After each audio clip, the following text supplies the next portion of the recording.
What's up, guys? Ben from My Sports Stop here, as always, with Richie Donnell. Our scouting report today is on a guy I really like, John Ross from Washington. Yeah, John Ross is the next big little guy. He's one of those guys that has a big-time game, but he's got a little body, you know. And for me, the closest comparison is Steve Smith. The reason I like him compared to Steve Smith versus somebody like a Tavon Austin is because I don't think John Ross is going to stay inside. I don't think he's going to make his living in the slot. I think he's going to be an outside guy who can run the vertical routes, but he's so quick and so fast that he can run just about anything in order to get himself open. Yeah, he is extremely fast. I have him pegged of having the top 40 in the combine. And I think with that speed, like you said, he can run any route, but especially the go routes. He's incredible. Last year, injuries hurt him. That's what kind of made his breakout year this year.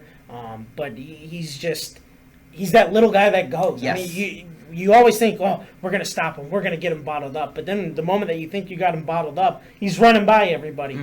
It comes back to that phrase, you couldn't tackle him in a phone booth. Because he's just so quick and fast that it's just impossible to bottle him up. Now, there's a good bet he's going to be doing more, not only on offense, but on special teams. He's had a great career as a returner. Yeah.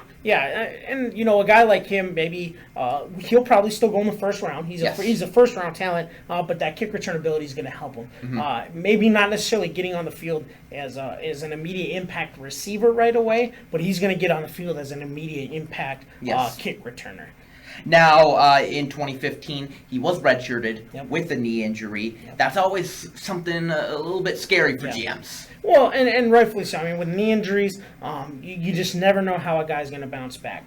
They can either come back like an Adrian Peterson or Jordy Nelson and just take off and be back to them old selves again. Or some guys, they injure the one knee, and then they end up injuring the other knee because they don't trust that knee to be back to where it was quite yet. Obviously, 2 years ago, John Ross hurt it. This year, he seemed back to his normal self and then had that huge year in 2016. So I think it's going to be put in the past, but obviously there's still going to be some questions there. Okay. Now, he's only 190 pounds. Yes. That might be an issue, especially if he's planning to be a vertical threat. Right. Because if I'm a defensive coordinator, I'm just going to put on the press coverage. Right. Well, and, you know, when you look at guys at 190 pounds, the real thing that you really look at isn't necessarily the strength, because trying to get hands on him in terms of press, are you quick enough? Are your hands quick enough to block his entire body to keep him from getting off the line of scrimmage? Because, like you said, he's just so fast. It's hard to keep him really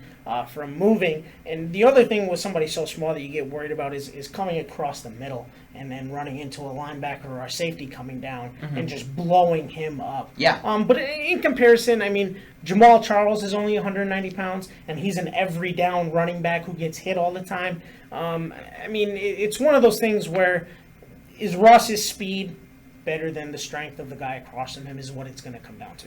Okay. Now, I really like your comparison of Steve Smith, especially in his early years. Yeah. A guy I kind of have very similar is Brandon Cooks. Yeah. You know, I think if John Ross goes up to about 200 pounds, he can kind of be the same kind of player Cooks is with New Orleans.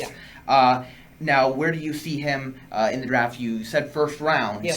I think he's one of those guys that you put him.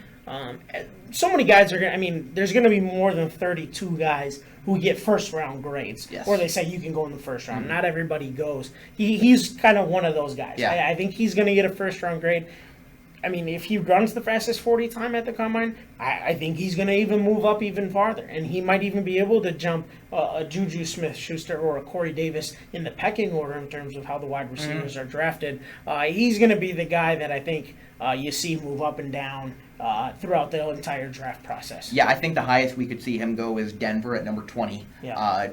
Possibly even Dallas at 28. And if we are talking second round, number 33, Cleveland Browns. I know they drafted Corey Coleman last year, but they could still use help at the receiver position. And maybe even Chicago at number 36. Yeah.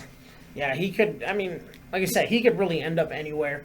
He's just kind of one of those enigmas. You also have to always look at a team like the Dallas Cowboys who just like those flashy type of players. And then with his speed, there's a lot of flash. Yeah, I'm going to call it right now, Offensive Rookie of the Year. Okay, that's a bold statement. I like it. I'm a bold guy. I like it. I like it. All right, guys, thank you so much for watching. Remember to go on mysportstop.com for more original videos.